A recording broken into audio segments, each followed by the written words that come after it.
massively underwhelming performance at the Emirates, tiny improvements in the Burnley game, but still conceding way too many chances. I mean, we'll get onto the Burnley game shortly, but he also says that Conor Bradley was missing in that game only highlighted how much we need to move away from playing Trent Alexander-Arnold right back. I mean, that is the age-old debate, isn't it? Where does Trent belong? And I think the emergence of Conor Bradley has really made people think actually that we could have a real world-class right back here that might facilitate Trent moving further forward. I mean, we won't get fully into all of that now, but just sort of having seen Conor Bradley, obviously he's been absent for compassionate reasons, and obviously the most important thing is that he spends some time with his family. And Jurgen Klopp said, it's completely up to him, he comes back when he's ready. But having seen what he can do, in the last few games before obviously his father passed away, would you be keen to have him at right back and try Trent a bit further forward? It's difficult, isn't it? I mean, prior to Bradley, I'd always been in the camp of Liverpool had won a lot. They'd won the Premier League with the highest ever points total. They'd tallied, like 3 of the highest ever points totals. They'd won a Champions League.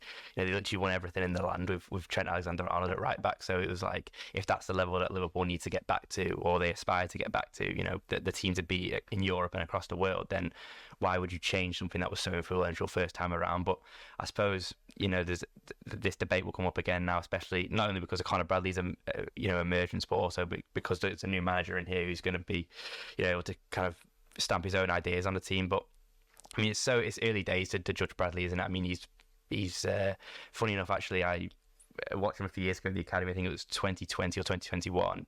I spoke to Mark Bridge-Wilkinson after, and he basically said that, like, if he wants to play in midfield, he can dominate a game. Like, this was at a time when Trent was there was a lot of debate around Trent, and he basically said if Trent can do it, he can do it, kind of thing. He's kind of cut from a similar cloth. And at the time you hear that and you're like, he's a 18-year-old kid or whatever, he'll probably kind of just disappear and you won't hear about him. But having watched him closely in his development, you can see why he's so confident on the ball, and he's just so relentless, isn't he, in going forward. I mean, that game against Chelsea and even the Norwich one a few days before, the amount of times he won the ball on the halfway line, and his first thought was to drive forward, not to look for a more senior player to pass the ball to and think, oh, can I play a cheap one too or whatever.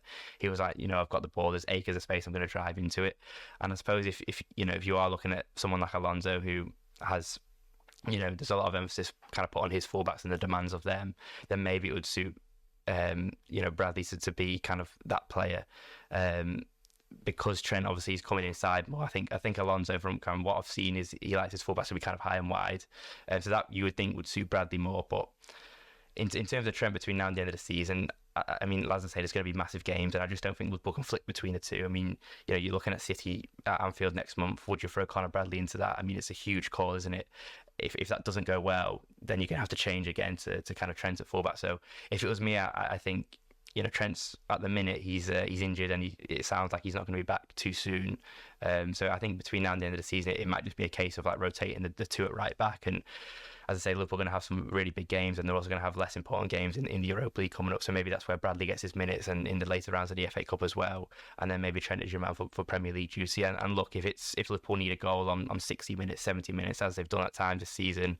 I mean, I think of the Fulham game in December where they're chasing the game, they're 3-2 down, and Klopp sticks Trent in midfield. So they can do that. At the time, he brought Gomez on, but if you are a goal or two down, you can bring an attacking fullback on in Bradley and put Trent in midfield. So I think there's plenty of options, but I wouldn't be looking to shake anything up too soon in the short term. I just think Liverpool probably best off sticking with what they know, and I think Trent is still the best in the business by far wherever he plays. He's just one of those players where he just kind of gravitates towards the ball and makes things happen. If you play him in goal, he'd probably get 2 assists a game. So I don't think there's too much to worry about in terms of where they're playing. I think it's just nice to have options and depth, really, because we've never seen that, have we?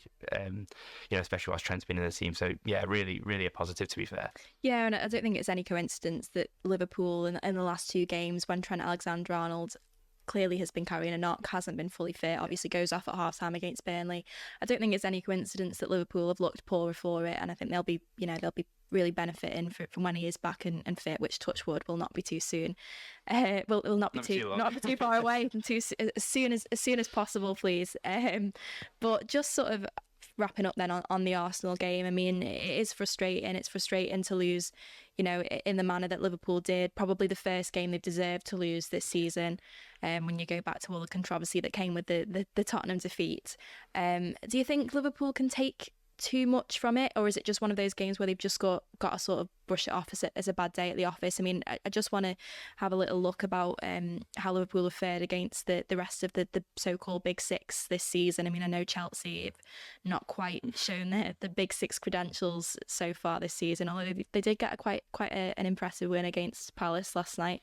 But Liverpool have played 7, won 1 and drawn 4 and lost 2 against the fellow Big Six this season. So they've got 7 points from those 7 games.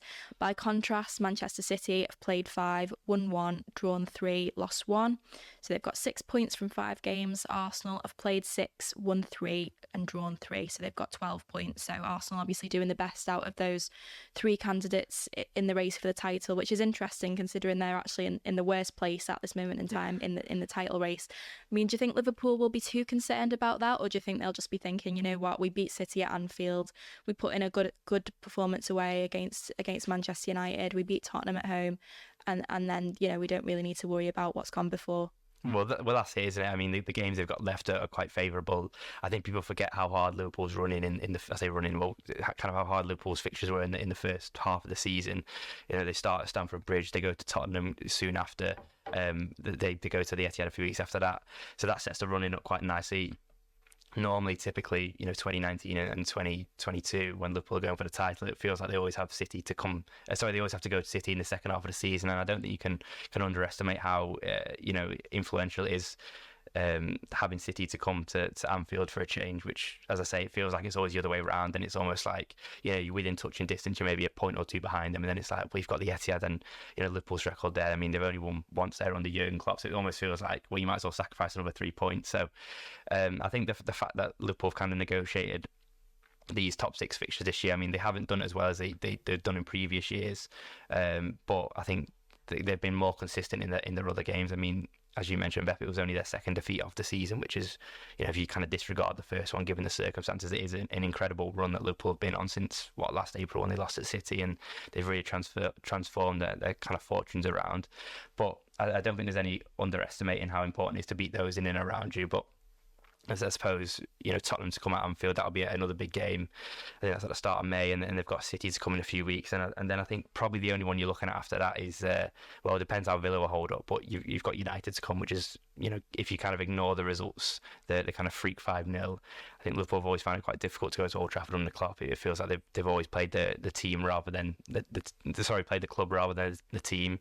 But I think that will be key. They'll have to, you know, certainly win at least 2 of those if they are to go on and win the Premier League. And I suppose, as I say, it's just reassuring that at least they know if they put together a perfect run, it is theirs. But I suppose it's easier said than done, isn't it? Yeah, absolutely. I mean, only time will tell.